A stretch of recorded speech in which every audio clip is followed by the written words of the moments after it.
Sri Gayatri Tours and Travels, a leading Kailash Manas Sarovar tour operator.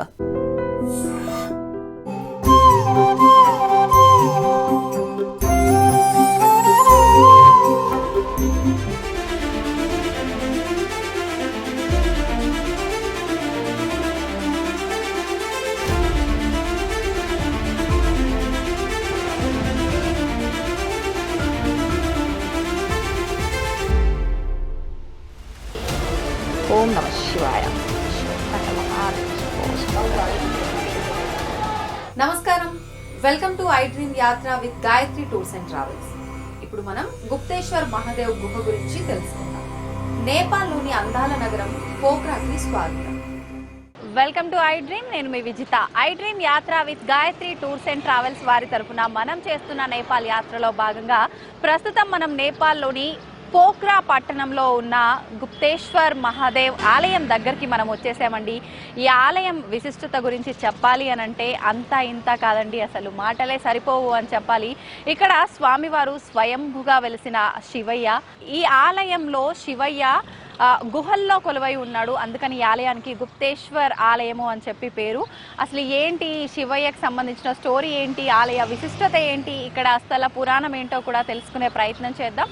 మీరందరూ కూడా నాతో పాటు వచ్చేయండి. గుప్తేశ్వర గుహలో ప్రవేశించాలంటే ముందుగా టికెట్ తీసుకోవాల్సి ఉంటుంది. నేపాలీయేతరులకు 100 రూపాయలు, నేపాలీయులకు 50 రూపాయలు. టికెట్ తీసుకున్న తర్వాత ముందుకు వస్తే ఇక్కడ స్కానర్ ఉంది. ఇక్కడ టికెట్ స్కాన్ చేసిన తర్వాతే మనం లోపలికి ఎంటర్ అవ్వాల్సి ఉంటుంది. నేనైతే ఇప్పుడు టికెట్ స్కాన్ చేసి లోపలికి అయితే ఎంటర్ అయిపోయాను. మనకి ఇక్కడ ఇంకొక ఎంట్రన్స్ ఉంటుంది, ఈ ఎంట్రన్స్ నుంచి మనం లోపలికి వెళ్ళాలి. మనం అక్కడ టికెట్ స్కాన్ చేసిన తర్వాత ఇక్కడ మనకు ఒక ఎంట్రన్స్ అనేది ఒక చిన్న ఆర్చ్ లాగా కనిపిస్తుంది. అక్కడ నుంచి చూస్తే ఇలా మనకు మెట్ల లాగా ఒక వే అనేది కనిపిస్తూ ఉంటుంది. అలా కిందికి దిగుతున్నట్టుగా మనం ఈ వేలో వెళ్తే స్వామివారి దగ్గరికి వెళ్ళిపోతాం అన్నమాట దర్శనం కోసం. పదండి. పండుగలు, ముఖ్యంగా శివరాత్రి సందర్భంలో రద్దీ ఎక్కువగా ఉంటుంది. ఇక్కడ ఉన్న ఒక రహస్య ప్రదేశం గురించి ఇప్పుడు మనం తెలుసుకుందాం. అదే గుప్తేశ్వర్ మహాదేవ్ గుహ. మనకి ఆలయం వచ్చేసి రోడ్డు పక్కనే ఉందండి. మనం ఆ రోడ్డు పైనుంచి కొన్ని మెట్లు, ఒక 15-20 మెట్లు కిందికి దిగగానే అన్నీ కూడా చుట్టూ రెండు వైపులా కూడా షాపింగ్ స్టాల్స్ అయితే చాలా ఎక్కువగా ఉన్నాయి. మీరు చూస్తుంటే రకరకాల జ్యువెలరీ, లేడీస్కి సంబంధించిన డ్రెస్సెస్ కానివ్వండి, హ్యాండ్ బ్యాగ్స్ కానివ్వండి, షాల్వాస్ కానివ్వండి, రకరకాల షాప్స్ అన్నీ కూడా మనకి ఇక్కడ అందుబాటులో ఉన్నాయి. ఇక్కడ నుంచి మనము గనక గుప్తేశ్వర్ మహాదేవ్ ఆలయానికి దూరం కనుక తీసుకుంటే ఒక 20 నుంచి 10 మీటర్స్ వరకే ఉంది. పదండి వెళ్దాం. పోఖ్రాలోని డేవిస్ ఫాల్స్ కి ఎదురుగానే సిద్ధార్థ హైవే పక్కన ఉంటుంది ఈ గుహ.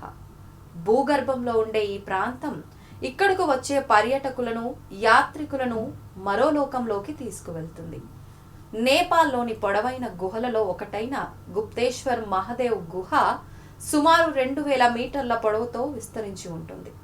16వ శతాబ్దంలో కొంతమంది స్థానికులు పచ్చిక కప్పిన ప్రదేశాన్ని శుభ్రం చేస్తుండగా అనుకోకుండా ఈ గుహ కనపడిందట. ఈ గుహలో గణపతి, శివుడు, పార్వతీదేవి, సరస్వతీ దేవతల శిల్పాలు కనబడడంతో ఈ గుహని గుప్తేశ్వర్ మహాదేవ్ అని పిలవసాగారు. గుహ ప్రవేశ ద్వారం నుండి ప్రవేశిస్తే లోపల చిన్న చిన్న స్మారక వస్తువుల షాపులు కనపడతాయి. అలా ముందుకి నడుచుకుంటూ వెళ్తుంటే గోడలపై క్షీరసాగర మదన దృశ్యాలు మనల్ని కనువిందు చేస్తాయి. ఆ తరువాత ఒక తిరుగుల మెట్లు ఉంటాయి. వాటిని అనుసరించి లోపలికి లోతుగా నడుచుకుంటూ వెళ్ళాలి. అలా గుహలోకి ప్రవేశించగానే ముందుగా మనకు శివలింగంపై క్షీరాభిషేకం చేస్తున్న ఆవు దర్శనం కలుగుతుంది. అలా లోతుకి వెళ్తే గుహ చల్లదనంతో నిండి ఉంటుంది. అక్కడ మనకు రాతి శిల్పాలు, ఒక చిన్న శివలింగం దర్శనమిస్తాయి. శివాలయం వద్ద కొంతమంది భక్తులు పూజలు చేస్తూ ఉంటారు. అయితే ఈ గుహ లోపల ఫోటోలు, వీడియోలు నిషేధం. అయినా కానీ ప్రత్యేక అనుమతితో మేము కొంతమేర చిత్రించగలిగాము. గుప్తేశ్వర్ మహాదేవ్ గుహ అనేది శివుడి భక్తిని, ప్రకృతి రహస్యతని, రాతి రీతి అందాన్ని మిళితం చేసిన ప్రదేశం. కాబట్టి పోఖ్రాకి వచ్చారంటే గుప్తేశ్వర్ మహాదేవ్ గుహని తప్పక సందర్శించండి. పదండి, మనం కిందికి వెళ్తూ ఇంకా ఎటువంటి దృశ్యాలు, ఎటువంటి విగ్రహ రూపంలో చిత్రీకరించబడి ఉన్నాయో చూద్దాం. నాకు తెలిసి మనం ఇక్కడి వరకు రాగానే ఇక్కడికి ఈ స్టెప్స్ అనేది క్లోజ్ అయింది. ఇక్కడ నుంచి మనం స్వామివారి దర్శనం కోసం అంటే కిందకి గుహలోకి వెళ్ళినట్టుగా మనం వెళ్ళాల్సి ఉంటుంది. ఆ మార్గం కూడా చాలా చిన్నగా చీకటిగా ఉంది గుహలోకి వెళ్ళటం కాబట్టి. ఇక్కడ స్వామివారి ప్రత్యేకతే గుహలో ఉండటం కాబట్టి మనం ఇప్పుడు గుహలోకి వెళ్తున్నాం. పదండి.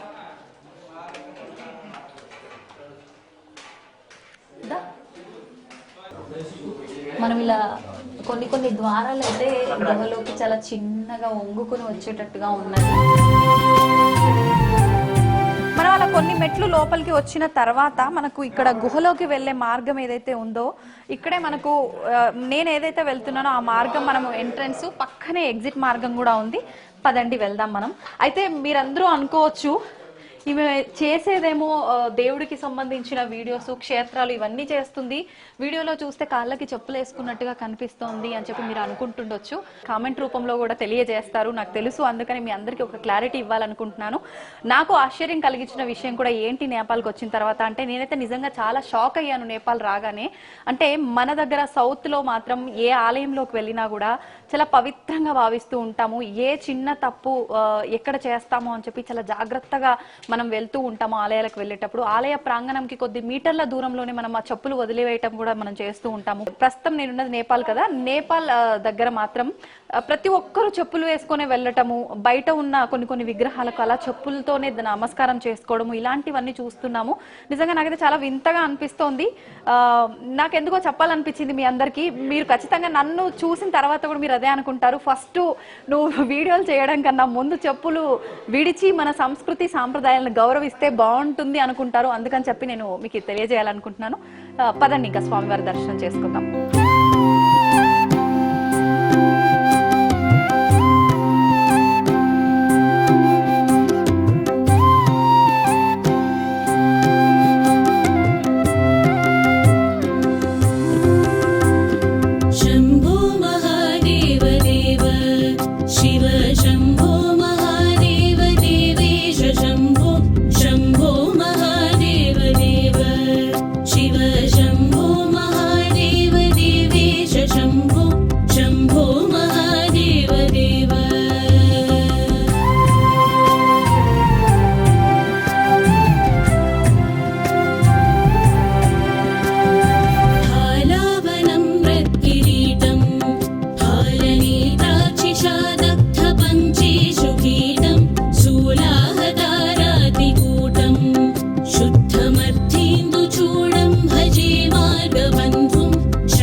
కొన్ని వేల సంవత్సరాల క్రితం అయి ఉండొచ్చు. అంటే ఒక అంచనా ప్రకారంగా ఇంత అని చెప్పలేము.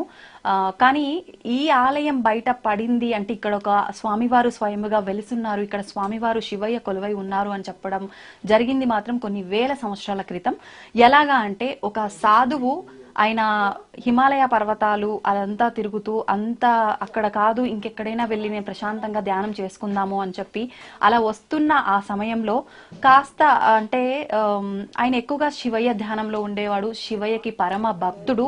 ఆయన అలా దేశ సంచారం చేస్తూ అలా వస్తూ ఈ గుహ దగ్గరికి రాగానే ఆయన నేను ఇక్కడ తపస్సు చేసుకోవడానికి మంచి ప్రదేశం అని భావించి పైన మనం ఏదైతే స్టార్టింగ్ లో వచ్చామో అక్కడికి రాగానే ఇక్కడ ఏదో ఒక చిన్న మార్గం కనిపిస్తుంది, చూద్దాము అని చెప్పి లోపలికి వస్తూ ఉంటే కొద్ది దూరంలో స్వామివారి ఎక్కడైతే కూర్చొని ధ్యానం చేస్తున్నారో ఆ ధ్యాన ప్రదేశానికి కొన్ని మీటర్ల ముందుగానే ఆయనకు అక్కడ నుంచి ఏదో పొగలు వస్తున్నట్టుగా కనిపించింది. ఆయన ఏంటి ఇంత గుహలో ఇంత లోపలికి ఏదో పొగలు కమ్ముతున్నాయి అని చెప్పి ఇంకా కొంచెం ముందరకు వచ్చి చూసిన తర్వాత అక్కడ ఆయనకి ఒక మనిషి అక్కడ కూర్చొని ధ్యానం చేస్తున్నట్టుగా కనిపించిందట. అప్పుడు ఆయన ఏంటి ఇంత గుహలో అసలు ఇక్కడ గుహ ఉన్నట్టుగానే తెలియదు, కానీ ఇక్కడ ఒక మనిషి కూర్చోవటం ఏంటి, ధ్యానం చేయటం ఏంటి అని చెప్పి మరికొంత స్వామివారికి దగ్గరగా వెళ్లడంతో అక్కడ ఆయన స్వామివారు శివలింగ రూపం దాల్చాడట.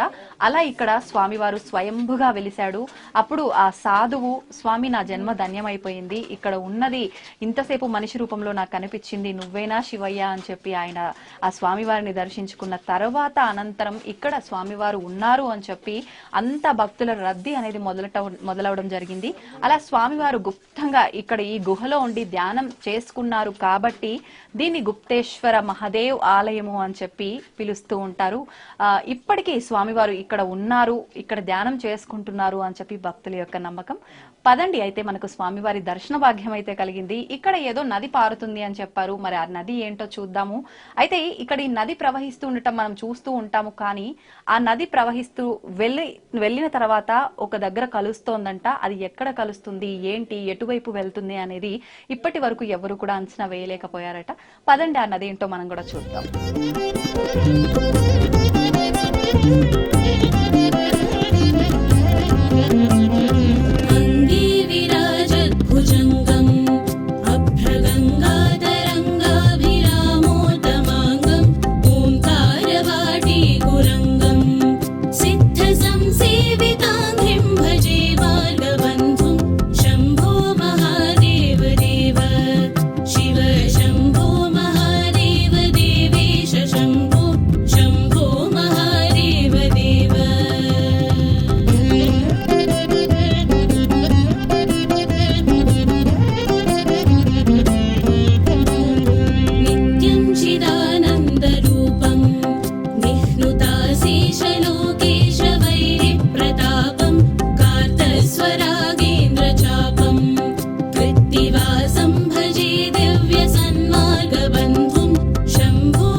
మొత్తానికి నేనైతే కంప్లీట్ గా కిందకైతే వచ్చేసానండి. అలా మెట్లు దిగుకుంటూ మీరు చూస్తున్నట్టయితే అక్కడ వాటర్ ఒక పైన జలపాతంలా పడుతున్నట్టుగా అయితే మనం గమనిస్తూ ఉన్నాం. మీకైతే వీడియోలో అది క్లియర్ గా అర్థమవుతుందో లేదో, మరి అంతా చీకటిగా ఉంది గుహ కాబట్టి శబ్దం అయితే వినిపిస్తోంది.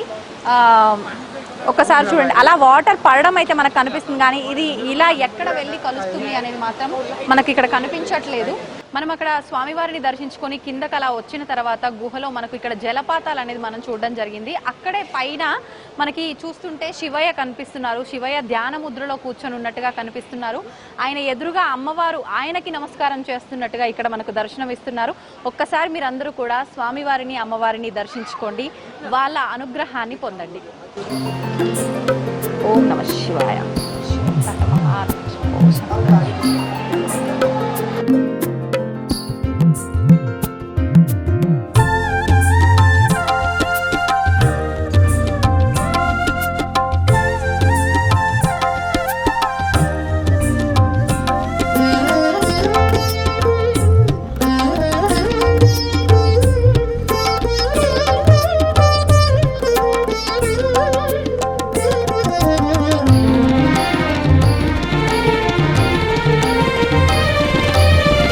कृष्णवेणी तटावासा तृष्णा हृदुष्टमानसा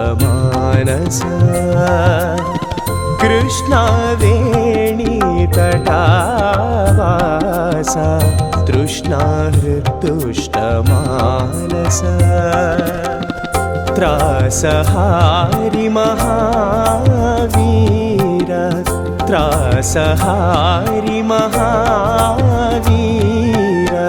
त्राहि मामरेश। एकदन्तं महाकायं तप्तकाञ्चन सन्निभं लम्बोदरं विशालाक्षं वन्देऽहं गणनायकम्। మీరు చూస్తున్నట్టయితే లోపలికి వెళ్ళి గుహలో స్వామివారి ఆ శివయ్య దర్శనం చేసుకున్న తర్వాత లోపల జలపాతాలు చూసిన తర్వాత మళ్ళీ మనం ఎగ్జిట్ ద్వారా ఎప్పుడైతే పైకి వస్తామో పైకి రాగానే ఇక్కడ మనకు నించొని ఉన్నట్టుగా గణపయ్య దర్శనం ఇస్తాడు. ఇదండి ఇక్కడ విశిష్టత. మనం చూసినట్టయితే నాకు మీ అందరికీ వీడియో తీయడానికి అందుబాటు అవకాశం లేక నేను మీకు కొన్ని విషయాలు చూపించలేకపోయాను. అయితే మనం లోపలికి వెళ్తున్నప్పుడు ఏదైతే మీకు ఇందాక అక్కడ మార్గం ఒకటి చూపించానో ఎగ్జిట్ ఎంట్రీ అని చెప్పి, అక్కడ నుంచి కొంత దూరం వెళ్ళగానే మనకి అంటే క్షీరసాగర మదనం జరిగింది, శివుడు ఆ హాలాహలాన్ని తీసుకోబోతున్నాడు అని చెప్పి నేను ఎక్కడైతే చూపించానో ఆ తర్వాత మనం కొంత లోపలికి వెళ్ళగానే అక్కడ కామధేనువు మనకు దర్శనం ఇస్తోంది. అక్కడ కామధేనువు దర్శనం చేసుకున్న తర్వాత మనం లోపలికి అలా కొంత దూరం కిందకి గుహలోకి కనుక వెళ్తే అక్కడ స్వామివారు దర్శనం ఇస్తారు. శివకేశవుల ఇద్దరికి భేదం లేదు అని చెప్పి అంటూ ఉంటారు. దానికి నిదర్శనంగా స్వామివారితో పాటు పక్కన సాలగ్రామాలు విష్ణుమూర్తిగా దర్శనం ఇస్తూ ఉంటాయి. ఒకవైపున హనుమంతుల వారు, ఒకవైపున వినాయకుడు, ఒకవైపున సుబ్రహ్మణ్య స్వామి, అలా అందరూ కూడా అక్కడ కొలువై ఉన్నారు. స్వామివారు కూడా మనం సాధారణంగా చూస్తూనే ఉంటాము, శివలింగ రూపంలో ఉంటారు, శివుడు లింగ రూపంలో ఉంటాడు. ఇక్కడ లింగ రూపంలో ఉన్నప్పటికీ స్వామివారు స్వయంభుగా వెలిశారు కాబట్టి, ఈ గుహలో కొండల మధ్య గుహలో వెలిశారు కాబట్టి ఒక రాయి లింగ రూపంలో ఉంటే ఎలా ఉంటుందో అలా దర్శనం ఇస్తున్నారు స్వామివారు. ఇదండి ఇక్కడి విశేషాలు. నేపాల్ యాత్ర కనుక మీరు చేసినట్టయితే ఇలా స్వయంభుగా వెలిసిన ఈ శివుడి క్షేత్రాన్ని మాత్రం మీరు అస్సలు మిస్ కాకండి. ఇది ఇక్కడి స్థల పురాణం విశిష్టత. నమస్తే.